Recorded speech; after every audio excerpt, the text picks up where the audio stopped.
कभी किसी ब्राह्मण का अपमान आपसे नहीं होना चाहिए, कभी किसी वैदज्ञ दैवज्ञ किसी वैष्णव की अपमानजनक स्थिति आपके द्वारा निर्मित नहीं होना चाहिए।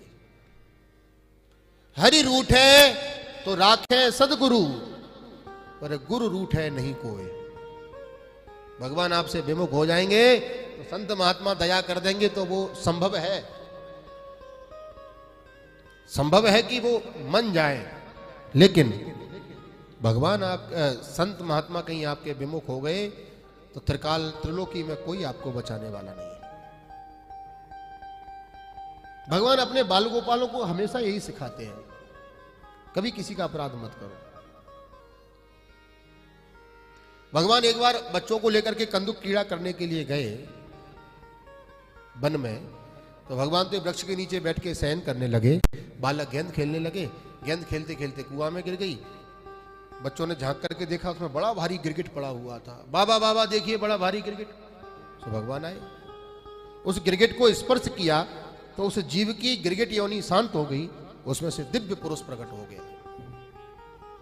भगवान बोले कोयम, कौन है आप? वो व्यक्ति बोला मुझे नहीं पहचाना आपने। अरे भाई कौन है? वो व्यक्ति बोला सरकार यदि आपने संसार में दानियों का नाम सुना होगा तो सबसे पहले हमारा नाम आता होगा। देखिए यहां पर यदि आपने दानियों का नाम सुना होगा तो सबसे नंबर 1 की हिट लिस्ट में हम ही हैं। भगवान समझ गए इसका अर्थ क्या है। मेरे भैया दानी होना अलग बात है और दानाभिमानी होना अलग बात है। दान का सत्य स्वरूप यह होता है कि आप इस हाथ से दो, इसको भी पता नहीं चलना चाहिए। और हमारी स्थिति क्या है, मंदिर में यदि हम एक पंखा लटकवा देंगे तो पूरे खानदान का नाम जड़वा देंगे उसके अंदर, बोलो राधे राधे।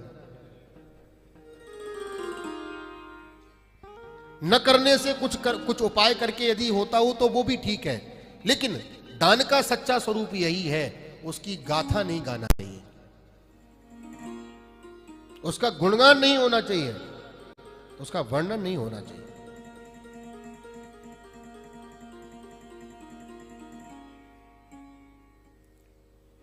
किसी प्रकार का कोई वर्णन नहीं, कोई महिमा मंडन नहीं, वह सच्चा दान है। देखो दान, दया और दक्षिणा तीनों में अंतर होता है। दया उसे कहते हैं, दया का अर्थ यह होता है कि आप किसी जीव पर आपको दया आ गई, आपने अपनी क्षमता के अनुसार, आपने अपनी स्वेच्छा से उसकी संतुष्टि के लिए आपने जो उसके लिए सहयोग कर दिया, वो दया, जिसमें आप बंधन में नहीं है, वो दया। आपने अपनी आत्मसंतुष्टि के लिए कोई प्रेरित होकर के कोई कार्य कर दिया, वो दया। अनेकानेक काम करते रहते हैं, चलते रहते हैं, चैरिटी चल रही है, उसमें भामाशाह दानवीर आकर के अपना अपना सहयोग करते हैं, ये दया। दूसरी होती है दान, एक होगी दया, दूसरा हो गया दान। आपके अंदर सत्कर्म करने की इच्छा प्रकट हुई, आपने मानसिक संकल्प किया कि हमको ऐसा करना है, तो सत्कर्म के निमित्त जो भावना कामना आपके चित्त में बन जाए वह आप निश्चित करके एक जगह विराजमान कर दो, उसको कहते हैं दान। किसी की प्रेरणा से प्रेरित होकर भी कर सकते हैं, अपनी आत्मा की संकल्प सृष्टि से भी कर सकते हैं, वो दान।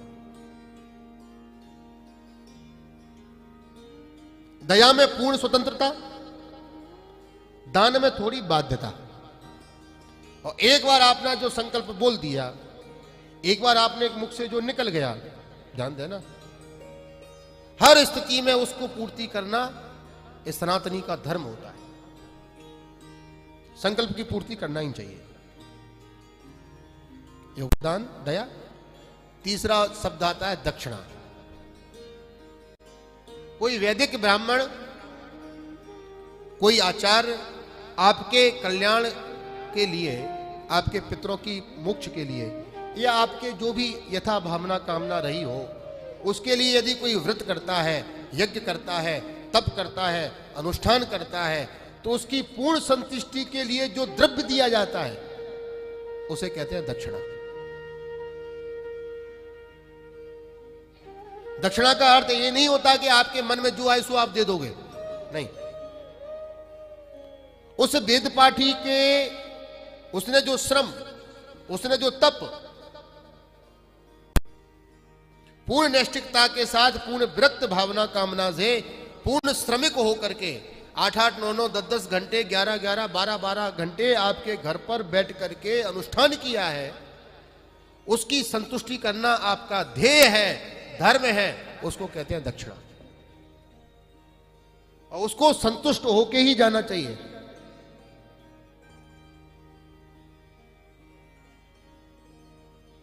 ब्राह्मण का भी धर्म ये नहीं है कि वो अनुष्ठान से पहले कुछ निश्चित करे, ये उसका भी धर्म नहीं है।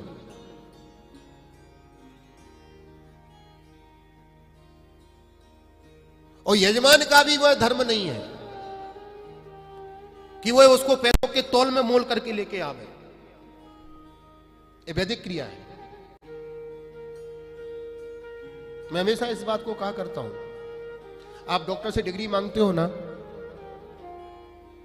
आप अपने बच्चों के ट्यूटर लगाते हो, उससे डिग्री पूछते हो ना,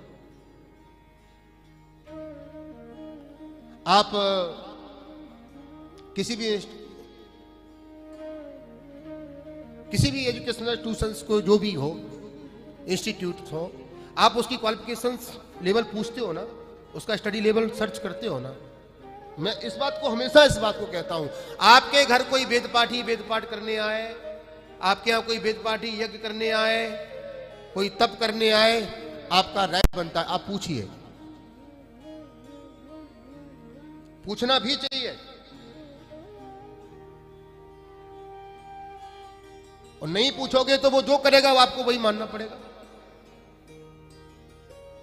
आप पूछिए आपकी वेदाध्ययन कहां हुआ, आपने किन गुरुजी की सेवा में ये सब ज्ञान अर्जित किया, किन महात्मा की सेवा से आपको ये मिला, पूछिए आप। ब्रह्म वर्ण का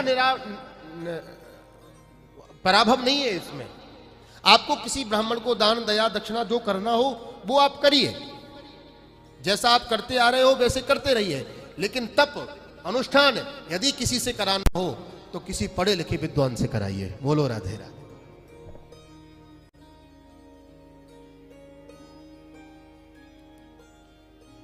बिना पढ़ा लिखा व्यक्ति यदि कुछ इस कामों को करेगा तो ध्यान रखना, खुद का भी अनिष्ट करेगा और आपका भी अमंगल होगा। वेद शक्ति, मंत्र शक्ति अपने आप में पूर्ण होती है, वो आपका भी अमंगल करेगा।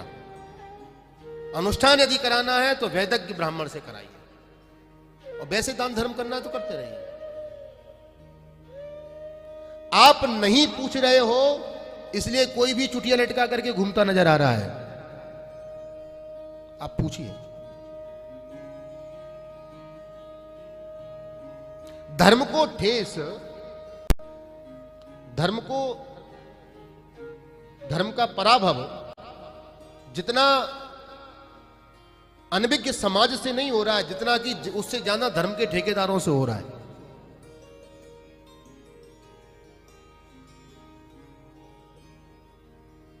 लेकिन इसमें एक बात ध्यान रखना, लोग गलत भ्रांतिक मानसिकता से ग्रसित हैं। आप कैसे भी करके अनीति से धन कमाइए, कितनी भी अनीति करते रहिए, किसी को मार के, काट के, छल करके, कपट करके धन का उपार्जन करिए, अर्जन करिए। और किसी ने ये कह दिया कि भागवत करा लो, आपके सब पाप मुक्त हो जाएंगे, आपके सब पूर्वज तृप्त हो जाएंगे। किसने बता दिया आपको? कभी ऐसा नहीं हो सकता।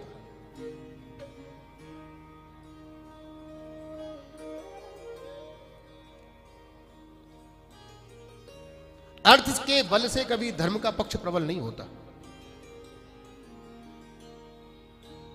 अरे आपको जरूरत नहीं है कोई कथा बथा कराने की, कराते हो तो बहुत अच्छी बात है, और नहीं है तो केवल इस भावना से कि हम कुछ भी करेंगे और कथा करके हम गंगा हो जाएंगे करा के, ये कोई ठीक बात नहीं है। उससे जाना अच्छा गंगा तो तब हो सकते हो आप कि घर में बैठ करके भागवत की गीता प्रेस की टीका लेकर के आओ और ठाकुरबाड़ी के सामने दीपक लगा करके 5 अध्याय भागवत का पाठ करो। उससे ज्यादा पवित्र काम तो ये है। समाज को उतना ही जागरूक रहना पड़ेगा, स्वयं धार्मिक आस्था में अपने आप को प्रवीण करना पड़ेगा। तो दान